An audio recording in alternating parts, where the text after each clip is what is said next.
ایک ملنگ درویش بارش کے پانی میں عشق و مستی سے لبریز چلا جا رہا تھا کہ اس درویش نے ایک مٹھائی فروش کو دیکھا جو ایک کڑائی میں گرما گرم دودھ ابال رہا تھا۔ تو موسم کی مناسبت سے دوسری کڑائی میں گرما گرم جلیبیاں تیار کر رہا تھا۔ ملنگ کچھ لمحوں کے لیے وہاں رک گیا۔ شاید بھوک کا احساس تھا یا موسم کا اثر تھا۔ ملنگ حلوائی کی بٹی کو بڑے غور سے دیکھنے لگا۔ ملنگ کچھ کھانا چاہتا تھا لیکن ملنگ کی جیب ہی نہیں تھی، تو پیسے بھلا کیا ہوتے۔ ملنگ کچھ لمحے بٹی سے ہاتھ سینکنے کے بعد وہاں سے جانے لگا کہ نیک دل حلوائی سے رہا نہ گیا اور ایک پیالہ گرما گرم دودھ اور چند جلیبیاں ملنگ کو پیش کر دی۔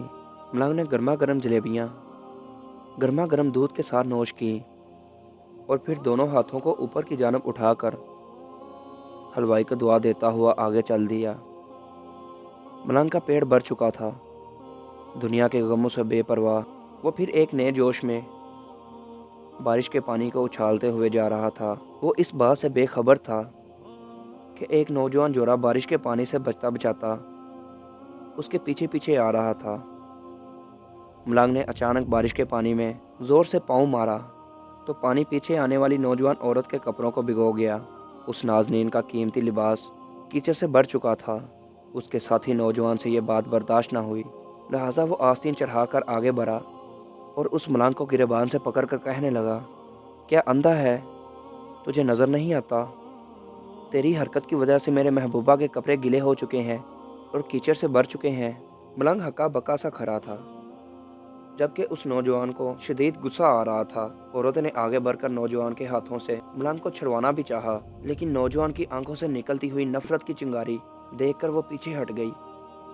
راہ چلتے راہگیر بھی بے حسی سے یہ تماشا دیکھ رہے تھے، لیکن نوجوان کے غصے کو دیکھ کر کسی میں ہمت نہ ہوئی کہ اسے روک پاتے، اور بالآخر طاقت کے نشے سے چور اس نوجوان نے ایک زوردار تھپڑ ملنگ کے چہرے پر رسید کیا۔ ملنگ تھپڑ کی تاب نہ لا سکا اور لڑکھڑاتا ہوا کیچڑ میں جا کر گر گیا۔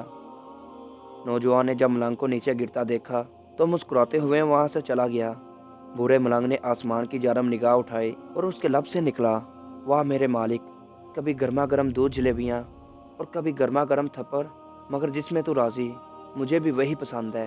یہ کہتا ہوا وہ اپنے راستے پر چل دیا۔ دوسری جانب وہ نوجوان جوڑا جوانی کی مستی میں اپنی منزل کی طرف جا رہے تھے۔ وہ ایک مکان کے سامنے پہنچ کر رک گئے۔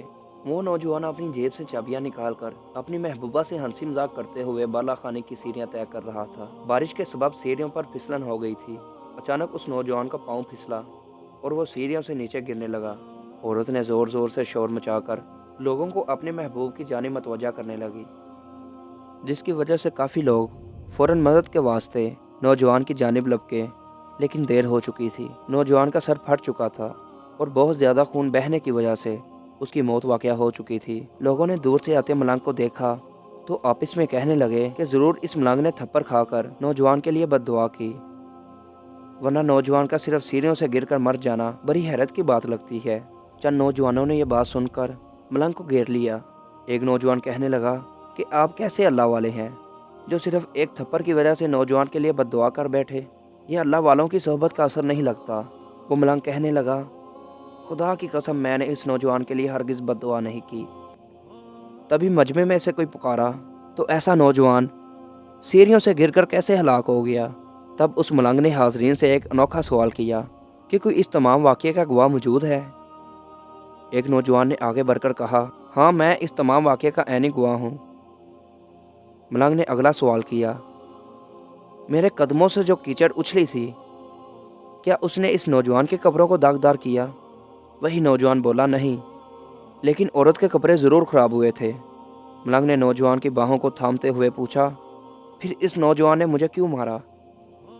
نوجوان کہنے لگا، کیونکہ وہ نوجوان اس عورت کا محبوب تھا اور اس سے یہ بات برداشت نہ ہوئی کہ کوئی اس کے محبوب کے کپڑوں کو گندا کرے، اس لیے اپنی معشوقہ کی جانب سے اس نوجوان نے آپ کو مارا تھا۔ نوجوان کی بات سن کر ملنگ نے ایک نعرہ بلند کیا اور یہ کہتے ہوئے وہاں سے رخصت ہو گیا، بس خدا کی قسم میں نے بد دعا ہرگز نہیں کی تھی، لیکن کوئی ہے جو مجھ سے محبت رکھتا ہے اور وہ اتنا طاقتور ہے کہ دنیا کے بڑے سے بڑا بادشاہ بھی اس کے خوف سے گھبراتا ہے